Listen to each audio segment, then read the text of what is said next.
자식들이 무시할 때 이 말이면 함부로 못한다. 내가 그렇게 사랑했는데 왜 무시당하는 걸까요?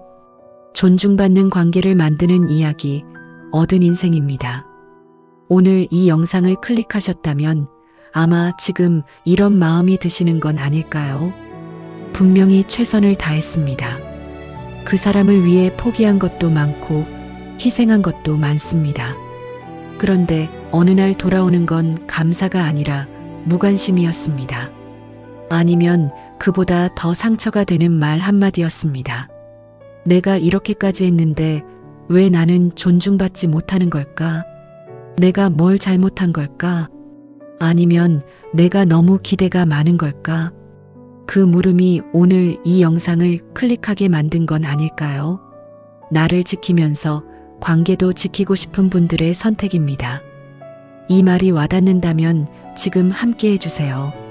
내가 그렇게 사랑했는데 왜 무시당하는지, 그리고 어떻게 하면 달라질 수 있는지 지금 시작합니다. 헌신할수록 무시당하는 이유. 살다 보면 이상한 경험을 합니다. 덜 해줬을 때는 괜찮았는데 더 많이 해줄수록 오히려 당연하게 여겨집니다. 내가 더 애쓸수록 상대방은 더 무감각해집니다. 분명히 사랑해서 하는 건데 왜 이런 결과가 나오는 걸까요? 여기에 중요한 심리적 원리가 있습니다.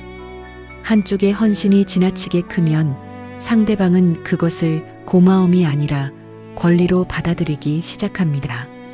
처음에는 감사했던 것이 시간이 지나면서 당연한 것이 됩니다.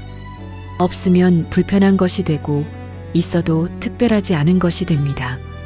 그리고 더 중요한 것이 있습니다. 내가 나 자신의 목소리를 잃어버린다는 겁니다.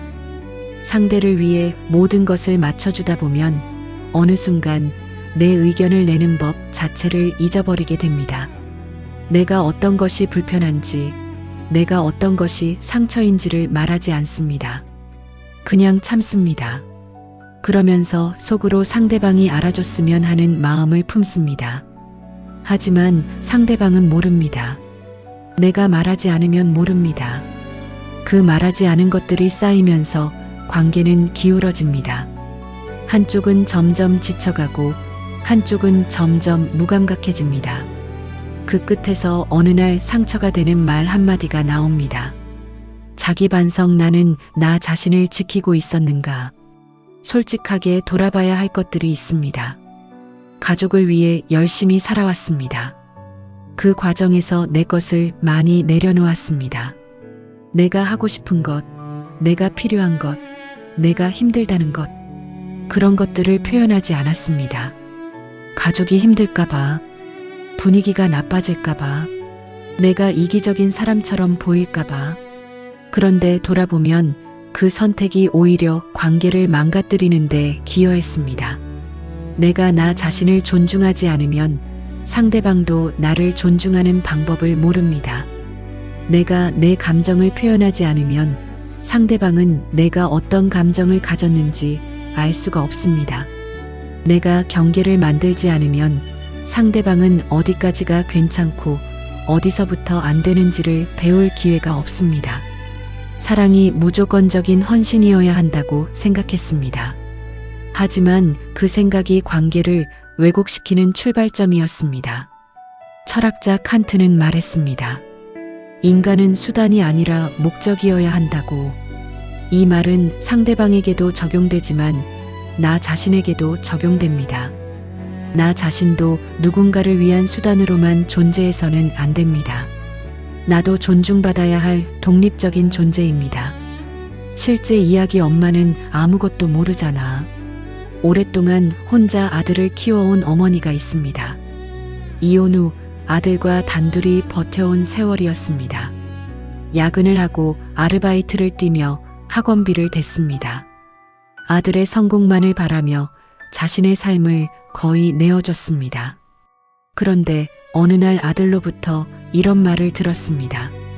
엄마는 아무것도 모르잖아. 그러니까 그냥 가만히 좀 있어. 그 말을 듣는 순간 그동안 쌓아온 모든 것이 무너지는 것 같았다고 했습니다. 내 모든 노력이 아들에게는 아무 의미도 없었던 것 같았다고 어머니는 한참을 고민했습니다. 그리고 자신이 어디서부터 잘못된 것인지를 돌아봤습니다.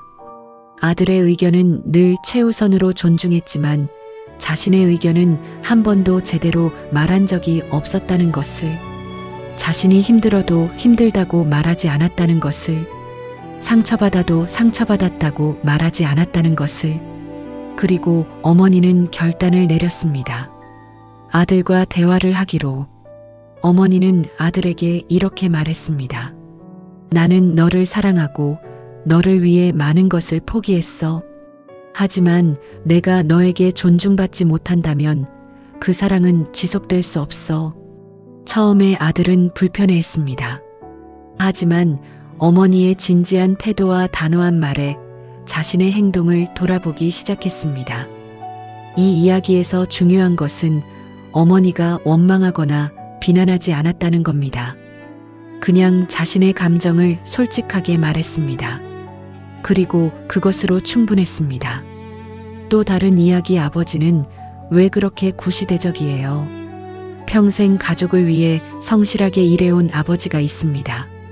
자식들에게 부족함이 없도록 최선을 다했습니다. 특히 첫째 아들은 그의 가장 큰 자부심이었습니다. 그런데 아들이 대학을 가고 독립하면서 두 사람 사이에 보이지 않는 거리가 생겼습니다. 아들은 점점 대화를 피했고 아버지를 무시하는 듯한 태도를 보이기 시작했습니다. 아버지는 상처를 받았지만 어떻게 해야 할지 몰라 스스로를 탓하며 침묵했습니다. 그러다 어느 날 아들이 이런 말을 했습니다. 아버지는 왜 그렇게 구시대적이에요? 그냥 가만히 계시면 안 돼요. 그 말에 아버지는 깊은 모멸감을 느꼈습니다. 밤새 고민하다가 다음날 아들과 대화를 하기로 결심했습니다. 아버지는 아들에게 말했습니다. 나는 내가 나를 어떻게 생각하든 너를 사랑한다는 건 변하지 않아. 하지만 나는 너의 존중을 받을 자격이 없는 사람인가? 내가 지금까지 살아온 시간은 너에게 무의미한 건가? 그 말에 아들은 당황했습니다. 그리고 자신의 속마음을 꺼내놓기 시작했습니다. 아버지의 높은 기대가 부담스러웠고 그 부담감에서 비롯된 반감이었다고. 아버지는 아들의 이야기를 들으면서 자신에게도 문제가 있었음을 알게 됐습니다. 아들에게 너무 높은 기대를 걸고 있었다는 것을, 아들을 독립된 한 사람으로 보기보다 자신의 기대를 실현시켜줄 존재로 보고 있었다는 것을. 두 사람은 그 대화를 통해 조금씩 서로의 마음을 열기 시작했습니다. 왜 우리는 가족에게 감정을 말하지 못하는가? 자기 반성을 해볼게요. 가족에게 힘들다고 말한 게 언제였는지 기억나시나요? 상처받았다고 말한 게 언제였는지, 이것이 불편하다고 말한 게 언제였는지. 많은 분들이 오히려 남에게는 말하면서 가족에게는 말하지 못합니다. 가장 가까운 사람이기 때문에 오히려 더 어렵습니다. 내가 약한 모습을 보이는 것 같아서, 분위기를 망치는 것 같아서, 아니면 이미 너무 많이 참아온 탓에 이제 와서 말하는 게 어색해서. 하지만 말하지 않으면 상대방은 모릅니다. 상대방이 내 마음속까지 읽어줄 만큼 한가하지 않다는 말이 있습니다. 정말 그렇습니다. 아무리 가까운 사람이라도 내가 표현하지 않으면 모릅니다. 오히려 내가 아무 말 없이 다 받아들이는 사람처럼 보이기 때문에 더 당연하게 여기게 됩니다. 나를 존중받게 만드는 첫 번째는 내가 먼저 나를 존중하는 것입니다. 내 감정이 중요하다고 스스로 인정하는 것, 그리고 그것을 말하는 것. 비폭력 대화, 상처 주지 않고 마음을 전하는 법. 여기서 중요한 질문이 생깁니다. 감정을 표현하면 싸움이 되는 경우가 많습니다. 어떻게 하면 싸우지 않고 내 마음을 전할 수 있을까요? 심리학자 마셜 로젠버그가 제시한 비폭력 대화법이 여기서 도움이 됩니다. 핵심은 간단합니다. 상대방을 비난하지 않고 내 감정과 욕구를 솔직하게 전달하는 것입니다. 4가지 단계가 있습니다. 첫 번째 관찰입니다. 상대방의 행동을 있는 그대로 말합니다. 판단이나 해석을 빼고 너는 항상 나를 무시해가 아니라 내가 말할 때 내가 반응하지 않으면이라고 시작합니다. 너는 항상이라는 말은 상대방을 즉각 방어적으로 만듭니다. 하지만 구체적인 상황을 말하면 상대방도 들을 수 있습니다. 두 번째 감정을 표현합니다. 너 때문에 화가 나가 아니라 나는 이럴 때 속상하다고 말합니다. 화의 원인을 상대방에게 돌리지 않고 내가 느끼는 감정을 말하는 겁니다. 이 차이가 큽니다. 전자는 상대방을 공격하는 말이지만 후자는 내 감정을 공유하는 말입니다. 세 번째 욕구를 드러냅니다. 내가 진짜 원하는 것이 무엇인지를 말합니다. 나는 내가 내 말을 진지하게 들어줬으면 해. 나는 우리가 더 자주 대화했으면 해. 요구가 아니라 욕구입니다. 이것이 없으면 상대방은 내가 뭘 원하는지 모른 채 그냥 비난만 받은 것처럼 느낍니다. 네 번째, 구체적으로 요청합니다. 앞으로 나를 존중해줘는 너무 추상적입니다. 상대방이 실제로 어떻게 해야 하는지 모릅니다. 대신 내가 말할 때 눈을 보고 대답해줬으면 좋겠어라고 말하면 됩니다. 구체적이고 실행 가능한 요청이어야 합니다. 자기 반성, 나는 어떻게 말해왔는가? 여기서 한 번 더 솔직하게 돌아봐야 합니다. 나는 가족에게 감정을 표현할 때 어떻게 했는가? 상처받았을 때 어떻게 말했는가? 대부분 이렇게 했을 겁니다. 오랫동안 참다가 한꺼번에 터뜨렸습니다. 그때는 이미 감정이 너무 올라와 있어서 비난과 섞인 말이 나왔습니다. 너는 왜 항상 이래? 내가 얼마나 힘든 줄 알아? 이렇게 되면 상대방도 방어적이 됩니다. 그리고 싸움이 됩니다. 아니면 반대로 끝까지 말하지 않았습니다. 참고 또 참다가 그냥 속으로 상처를 삭혔습니다.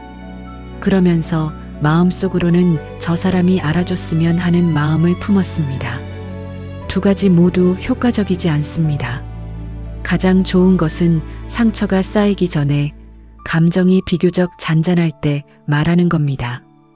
오늘 이런 말을 들었을 때 좀 속상했어.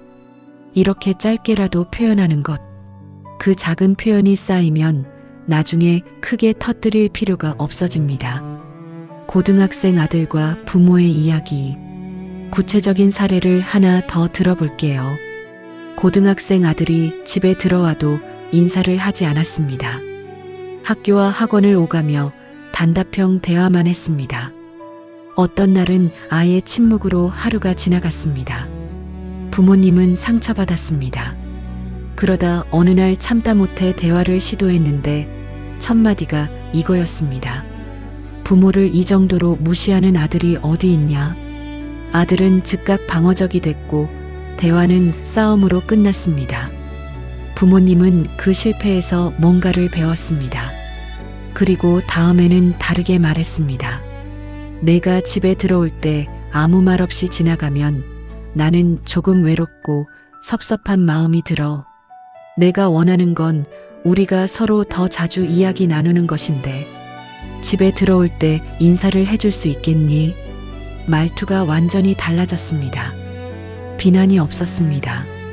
대신 부모님의 감정과 욕구와 구체적인 요청이 있었습니다. 아들은 처음에는 반응이 없었습니다.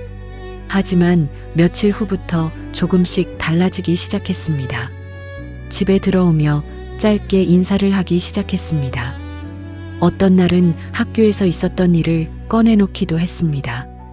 극적인 변화는 아니었지만 관계가 조금씩 달라지고 있었습니다. 변화는 빠르게 오지 않습니다. 하지만 꾸준히 이 방식을 유지하면 상대방에게 변화의 씨앗이 심어집니다. 경청, 내가 말하는 것만큼 중요한 것. 관계를 회복하는 데 말하는 것만큼 중요한 게 있습니다. 듣는 것입니다. 많은 분들이 대화 중에 상대방의 말을 들으면서 동시에 내가 다음에 뭘 말할지를 생각합니다. 그러면 상대방의 말을 온전히 듣지 못합니다. 상대방도 그걸 느낍니다. 진짜 경청은 다릅니다. 상대방이 말할 때 내 생각을 잠깐 내려놓습니다. 그 사람이 말하는 것에만 집중합니다. 그리고 그 말의 표면 아래에 있는 감정을 읽으려 합니다. 예를 들어 자식이 아버지는 구시대적이에요라고 말할 때 그 말의 표면은 비난입니다. 하지만 그 아래에는 무언가가 있습니다. 나를 그냥 내버려 두세요. 내 선택을 믿어주세요. 나한테 너무 많은 걸 기대하지 마세요. 그 아래의 감정을 읽을 수 있을 때 진짜 대화가 가능해집니다. 부부 사이에도 마찬가지입니다. 넌 항상 나를 뒷전으로 덜라는 말 아래에는 나도 당신과 가깝고 싶어라는 욕구가 있습니다. 그것을 들을 수 있으면 방어하는 대신 공감하는 게 가능해집니다. 공감은 동의가 아닙니다. 경청과 함께 중요한 것이 공감입니다. 그런데 공감을 잘못 이해하시는 분들이 있습니다. 공감은 상대방의 말에 동의하는 게 아닙니다. 상대방이 느끼는 감정을 인정해 주는 겁니다. 자식이 아버지가 너무 기대가 많다고 했을 때 그 말에 동의할 필요는 없습니다. 하지만 내가 그렇게 느꼈다면 많이 힘들었겠구나 라고는 말할 수 있습니다. 그 한마디가 상대방의 마음을 엽니다. 자신이 이해받고 있다고 느끼면 방어심이 낮아집니다. 방어심이 낮아지면 진짜 이야기가 나옵니다. 공감은 이렇게 하는 겁니다. 그렇구나라고 짧게 답하는 게 아닙니다. 정말 힘든 시간을 보내고 있구나. 그게 어떤 기분일지 나도 조금 알 것 같아. 이렇게 말하는 것. 그 말이 상대방에게 나는 혼자가 아니라는 느낌을 줍니다. 사랑과 존중은 함께 가야 합니다. 마지막으로 이 이야기를 드리고 싶습니다.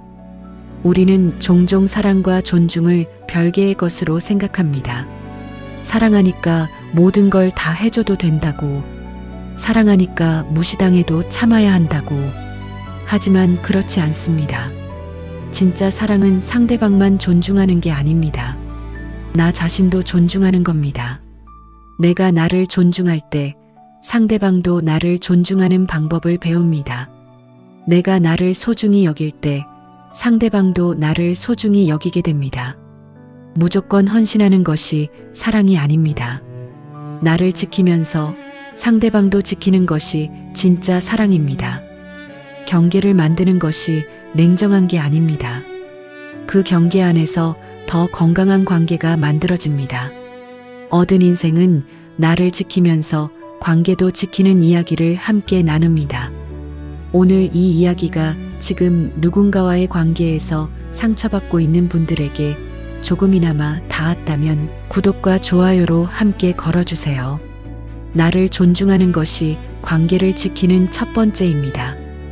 오늘 당신이 말하지 못했던 그 마음이 오늘 조금이라도 전해지길 진심으로 바랍니다.